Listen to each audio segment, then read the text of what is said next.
Adapun makhluk yang pertama sama seperti singa, dan makhluk yang kedua sama seperti anak lembu, dan makhluk yang ketiga mempunyai muka seperti muka manusia, dan makhluk yang keempat sama seperti burung nasar yang sedang terbang. Dan keempat makhluk masing-masing bersayap 6 sekelilingnya, dan di sebelah dalamnya penuh dengan mata. Dan dengan tidak berhenti-hentinya mereka berseru siang dan malam, Kudus, kudus, kuduslah Tuhan Allah yang Maha Kuasa, yang sudah ada dan yang akan datang. Kudus, kudus, kuduslah Tuhan Allah yang Maha Kuasa, yang sudah ada, yang ada dan yang akan datang. Bukankah itu yang akan kita lakukan di surga kelak? Dan setiap kali makhluk-makhluk itu mempersembahkan puji-pujian dan hormat dan ucapan syukur kepada Dia yang duduk di atas tahta, yang hidup sampai selama-lamanya. Maka tersungkurlah ke-24 tua-tua itu di hadapan Dia yang duduk di atas tahta itu, dan mereka menyembah Dia hidup selama-lamanya. Dan mereka melemparkan mahkotanya di hadapan tahta itu sambil berkata, Ya Tuhan Allah, Engkau layak menerima pujian dan kuasa. Sehebat apapun Tuhan angkat kita, sedahsyat apapun Tuhan angkat kita, saya tahu di hadapan saya adalah pahlawan demi pahlawan iman. Tapi saudara, bukankah itu yang akan kita lakukan kelak? Mengangkat mahkota kita, mengangkat kebesaran, mengangkat kehebatan, mengangkat semua yang Tuhan telah berikan. Mahkota kemuliaan, mahkota kemuliaan, mahkota kemenangan. Dan kita akan bantingkan di bawah kaki yang berlubang itu. Kaki yang penuh kemuliaan, kaki yang begitu indah, kaki yang begitu dahsyat. Tapi saudara, warna dari surga akan selalu ada satu kata yang tidak akan selalu disebutkan dari detik ini sepanjang zaman, saat kita melemparkan mahkota itu di hadapannya. Dan saya percaya ini yang sedang dilakukan oleh Pak Yusak, Pak Agung, Pak Daniel, pahlawan-pahlawan iman yang telah sampai garis akhir. Beliau-beliau mereka detik ini sedang melemparkan mahkota demi mahkotanya di hadapan surga dan di hadapan kakinya.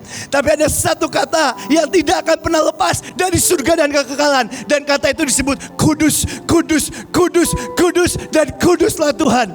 Tapi kadang kita dengan sangat gampang menganggap kudus itu artinya tidak melakukan apa, tidak melakukan apa, tidak berjihad, tidak melakukan apa, tidak melakukan. Padahal kudus adalah kata yang begitu dalam dan kata yang begitu indah.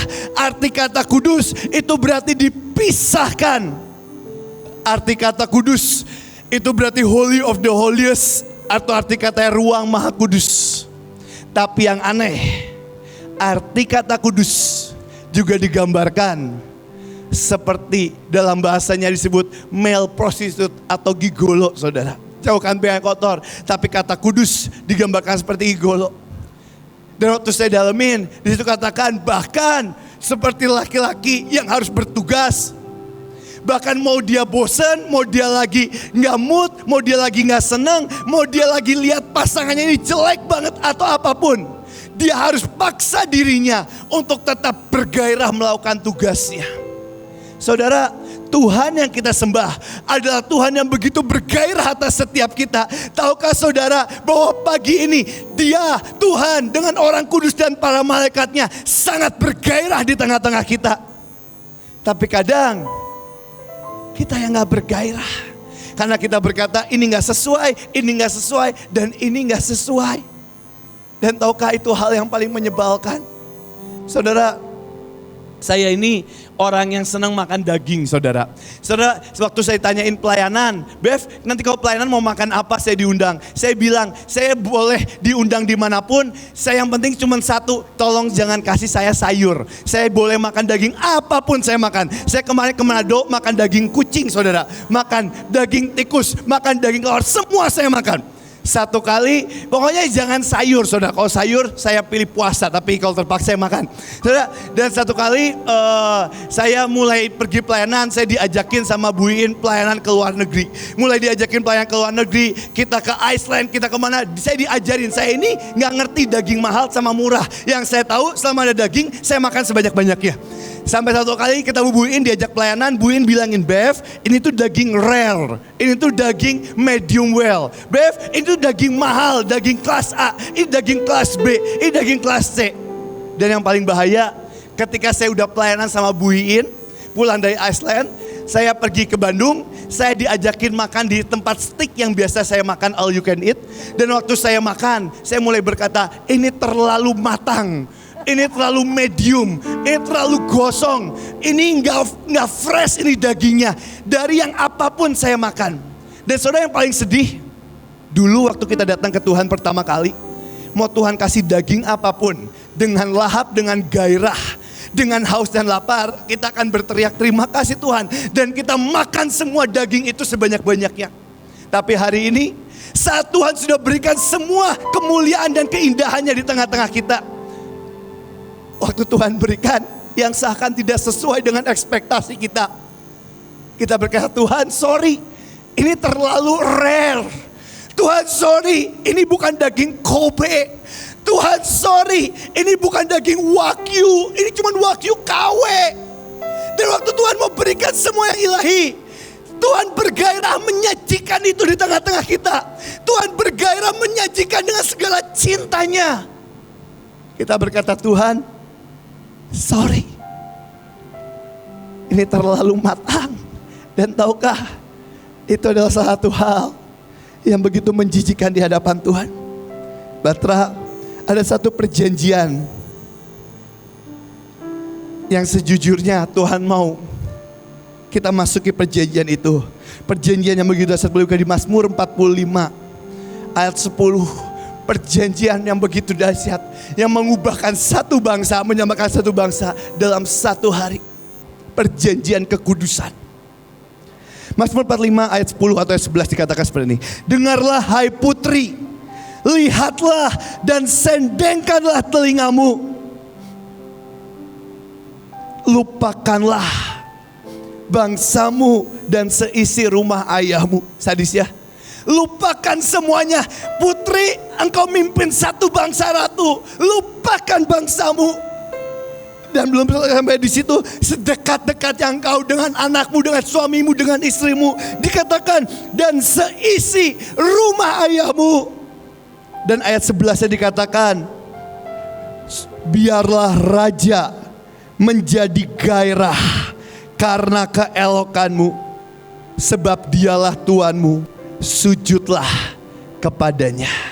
Ada satu perjanjian yang begitu indah yang Tuhan mau ada di tengah-tengah kita. Apa itu? Perjanjian yang bergairah di hadapan Tuhan. Karena Tuhan yang kita sembah adalah Dia Tuhan yang bergairah tengah-tengah kita. Satu kali ada satu hamba Tuhan besar namanya Sandy Sudasing. Di tengah pelayanan yang begitu dahsyat, tiba-tiba dia datang ke satu kebaktian, satu acara, di satu acara. Dan ada satu IO, mungkin hari itu dia nggak tahu kalau Sandy Sudasing ini seorang hamba Tuhan atau apapun. Dan dia ajak Sandy Sudasing dan berkata, Sandy Sudasing, Mister, mari ikut main game bareng kita, main game bareng kita. Dan Sandy Sudasing bilang, sorry, aku gak bisa main game. Dan IO-nya masih ngajak, Mister, ini cuman mau ngajak main kartu aja. Selama kamu punya tangan, kamu bisa main. Sandy Sudasing bilang, sorry, aku gak punya tangan. Orangnya kaget, lah itu di depan kamu apa itu bukan tangan kamu? Sandy Sudasing bilang, sorry, aku gak punya tangan, aku gak punya mata, aku gak punya kaki, aku gak punya otak, aku gak punya kepala. Dan orang itu bilang, dasar orang aneh. Terus Sandy Sudasing bilang, sorry, karena semua ini bukan milikku lagi, tapi semua ini hanya telah dimiliki oleh Yesus Kristus penebusku satu-satunya. Hai ini saudara, satu kunci, dengarlah hai putri dan lihatlah. Lupakanlah bangsamu dan seisi rumahmu. Biar apa? Biar raja menjadi gairah karena keelokanmu. Saudara, saya mau tutup dengan ayat terakhir.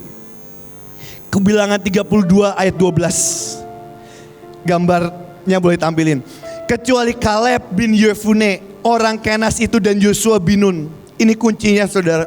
Sebab keduanya mengikut Tuhan dengan sepenuh hatinya. Saudara, satu kali Pak Yusak waktu lagi pengasingan. Di tengah pengasingan, hari itu saya lagi dikandung di perut mama saya. Dan berapa hari sebelum saya lahir, di tengah pengasingan, Pak Yusak tiba-tiba lihat ada lembu merah besar. Dan hari itu pas dia lihat lembu merah besar, Pak Yusak tanya ke Tuhan, Tuhan ini apa? Terus Tuhan bilang, ini cucumu lembu merah besar. Terus Pak Yusak dengan happy dan bangga berkata, Tuhan kalau cucunya lembu merah besar keren gini, engkongnya apa? Terus Tuhan bilang ke Pak Yusak, engkongnya anjing. Hari itu pas dikasih tahu engkongnya anjing, Pak Yusak sedih dan Pak Yusak bilang, Tuhan kenapa engkau anggap aku ini anjing? Terus Tuhan bilang, nah, dan Tuhan liatin seekor anjing yang dibawa ke surga, dibawa keling. Tapi saudara lihat saudara seekor anjing. Apa yang dalam pikiran anjing sih? Kita hari datang kebaktian, kita masih punya banyak pikiran. Aduh, aku masih mau punya pacar. Aduh, aku masih mau punya rumah. Aduh, aku masih mau punya mobil. Aduh, nanti tagihan belum dibayar. Aduh, rumah aku masih ngontrak. Aduh, aku mau apa? Aduh, mau khotbah. Aduh, mau pelayanan. Aduh, apa? Kita masih punya pikiran. Kita masih mikir mau ini, habis ini mau makan apa, habis ini apa. Saudara lihat seekor anjing. Waktu dia lagi duduk sama tuannya. Pertanyaan paling simpel. Apa yang ada dalam pikiran anjing ini? Apakah anjing ini punya ketakutan? Aduh, rumahku belum dibayar. Aduh, aku belum makan. Aduh, aku belum miliki ini, belum miliki itu. Enggak. Anjing ini cuma punya satu. Waktu dia sama tuannya, itulah hal keindahan terbesar yang anjing ini miliki. Itu kenapa perjanjian awal bahtera Pak Yusak disebut engkau seekor anjing.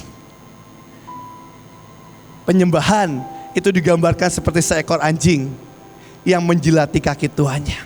Hari ini sebelum saya selesai, bolehkah kita nyembah Tuhan satu kali lagi? Tapi bolehkah kita menyembah Tuhan dengan penyembahan yang berbeda? Kekudusan, melupakan semuanya. Hari ini mungkin habis ini kau mau ngapain, it's okay. Tapi bolehkah detik ini lupakan semuanya. Biarkan Raja sekali lagi bergairah di tengah-tengah kita. Biarkan Raja bergairah di tengah-tengah kita. Holy, holy, holy.